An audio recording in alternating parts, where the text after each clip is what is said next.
নমস্কার, আমি শুভ্রকান্তি চ্যাটার্জি। আমার ইউটিউব চ্যানেল সেলেস্টিয়াল ইনবক্সে প্রথমেই আপনাদের সকলকে স্বাগত জানাচ্ছি। বর্তমান গ্রহগত অবস্থানের ভিত্তিতে আমাদের রাশিচক্রের পঞ্চম রাশি অর্থাৎ সিংহ রাশির জাতক জাতিকাদের এই জুলাই মাস কেমন যেতে পারে, আজকে আমি সেই বিষয়ে কিছু কথা বলবো। প্রথমেই যেটা বলবো যে এই জুলাই মাসে আমাদের রাশিচক্রে সিংহ রাশির সাপেক্ষে কোন কোন গ্রহ কোথায় কোথায় অবস্থান করবে। এই মুহূর্তে সিংহ রাশির দ্বিতীয় অর্থাৎ কন্যা রাশির ঘরে এই মুহূর্তে অবস্থান করছে কেতু। সিংহ রাশির সপ্তমে অর্থাৎ কুম্ভ রাশির ঘরে এই মুহূর্তে অবস্থান করছে বক্রী শনি। সিংহ রাশির অষ্টমে অর্থাৎ মীন রাশির ঘরে থাকছে রাহু। সিংহ রাশির নবমে অর্থাৎ মেষ রাশির ঘরে এই মুহূর্তে মঙ্গল অবস্থান করছে এবং আগামী 12ই জুলাই মঙ্গল চলে আসবে মেষ রাশি থেকে বৃষ রাশির ঘরে, অর্থাৎ সিংহ রাশির সাপেক্ষে মঙ্গল চলে আসবে আগামী 12ই জুলাই নবম থেকে দশমে।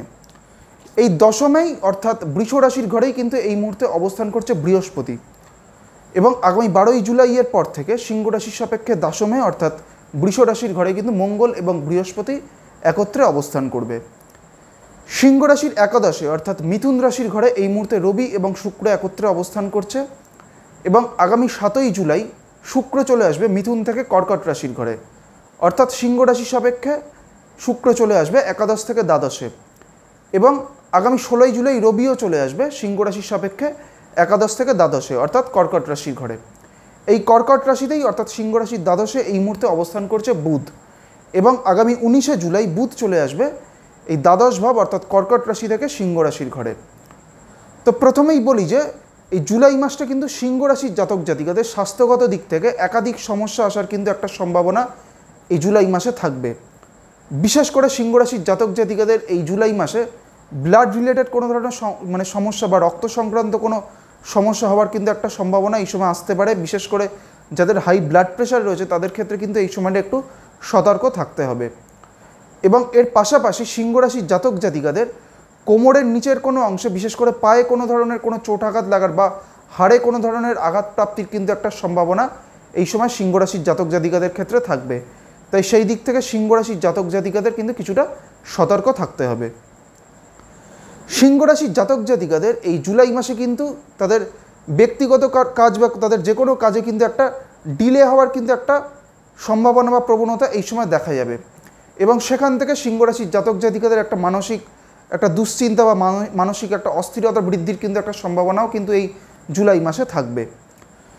আর্থিক দিক থেকেও সিংহ রাশির জাতক জাতিকাদের এই জুলাই মাসটা কিন্তু খুব একটা ফেভারেবল টাইম নয়, কারণ এই সময় কিন্তু সিংহ রাশির জাতক জাতিকাদের আর্থিক দিক থেকে আর্থিক খরচের পরিমাণ কিন্তু একটা অনেকটাই বাড়বে এবং অযথা আর্থিক খরচের একটা কিন্তু প্রবণতা এই সময় দেখা যাবে।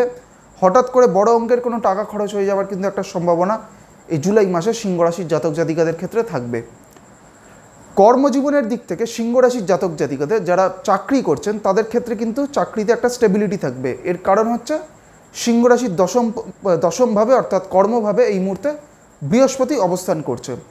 সেই কারণে সিংহ রাশির জাতক জাতিকাদের কর্মজীবনে একটা স্টেবিলিটি কিন্তু থাকবে। তবে সিংহ রাশির যারা ব্যবসায় রয়েছেন বা যারা কোনো ধরনের পার্টনারশিপ ব্যবসায় রয়েছেন তাদের ক্ষেত্রে কিন্তু এই জুলাই মাসে বেশ কিছু সমস্যা কিন্তু তাদের ব্যবসায়িক ক্ষেত্রে বেশ কিছু সমস্যা কিন্তু এই জুলাই মাসে আসতে পারে। সিংহ রাশির জাতক জাতিকাদের পারিবারিক দিক থেকে এই সময়টা কিন্তু পরিবারের কোনো কাজে অযথা ডিলে হওয়ার বা কোনো কাজে হঠাৎ করে বাধা চলে আসার কিন্তু একটা সম্ভাবনা এই সময় থাকবে এবং এর পাশাপাশি পরিবারে কোনো ব্যক্তির কিন্তু হঠাৎ করে কোনো ধরনের শারীরিক কোনো সমস্যা হওয়ারও একটা সম্ভাবনা এই সময় সিংহ রাশির জাতক জাতিকাদের ক্ষেত্রে থাকবে।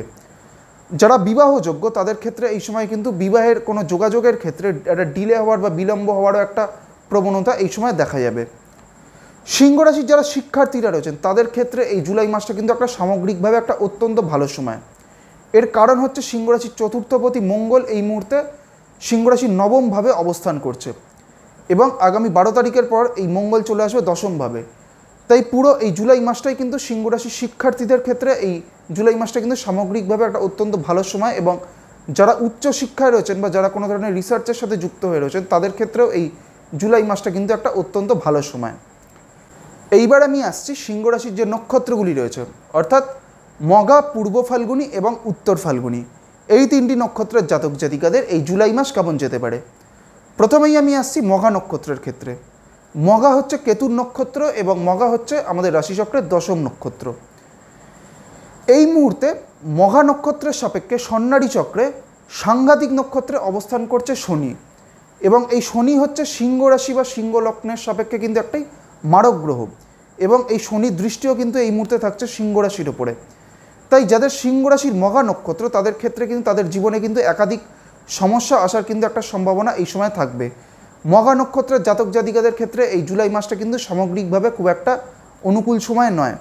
বিশেষ করে এই সময় মঘা নক্ষত্রের জাতক জাতিকাদের স্বাস্থ্যগত দিক থেকে কিন্তু একাধিক সমস্যা আসার কিন্তু একটা সম্ভাবনা রয়েছে। তবে মঘা নক্ষত্রের জাতক জাতিকাদের একটা পজিটিভ দিক হচ্ছে যে এই মুহূর্তে মঘা নক্ষত্রের সাপেক্ষে নবতারা চক্রে খেম নক্ষত্রে বৃহস্পতি অবস্থান করছে।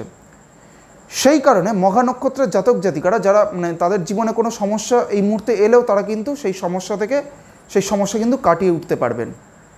মঘার পর হচ্ছে পূর্ব ফাল্গুনী নক্ষত্র। পূর্ব ফাল্গুনী হচ্ছে শুক্রের নক্ষত্র, এবং পূর্ব ফাল্গুনী আমাদের রাশিচক্রের 11 নম্বর নক্ষত্র।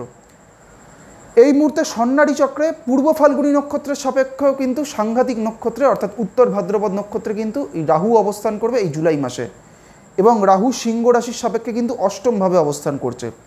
সেই কারণে পূর্ব ফাল্গুনী নক্ষত্রের জাতক জাতিকাদের ক্ষেত্রেও কিন্তু এই সময় তাদের জীবনে একাধিক সমস্যা আসার সম্ভাবনা রয়েছে। এই সময় পূর্ব ফাল্গুনী নক্ষত্রের জাতক জাতিকাদের কোনো ধরনের চোট আঘাত লাগার কিন্তু একটা বা সেখান থেকে রক্তপাত হওয়ারও কিন্তু একটা সম্ভাবনা থাকবে। সেই দিক থেকে পূর্ব ফাল্গুনী নক্ষত্রের জাতক জাতিকাদের ক্ষেত্রে কিন্তু কিছুটা সতর্ক থাকতে হবে। এবং এর পাশাপাশি পূর্ব ফাল্গুনী নক্ষত্রের জাতক জাতিকাদের উদ্দেশ্যে বলবো যে এই সময়টা আপনারা কোনো ধরনের গুরুত্বপূর্ণ সিদ্ধান্ত নেওয়া থেকে বিরত থাকার চেষ্টা করবেন।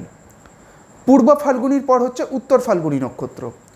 উত্তর ফাল্গুনী হচ্ছে রবির নক্ষত্র, এবং উত্তর ফাল্গুনী আমাদের রাশিচক্রের 12 নম্বর নক্ষত্র। এই উত্তর ফাল্গুনী নক্ষত্রের প্রথম চরণটি সিংহ রাশিতে, এবং পরবর্তী বা শেষ 3টি চরণ রয়েছে কন্যা রাশির ঘরে।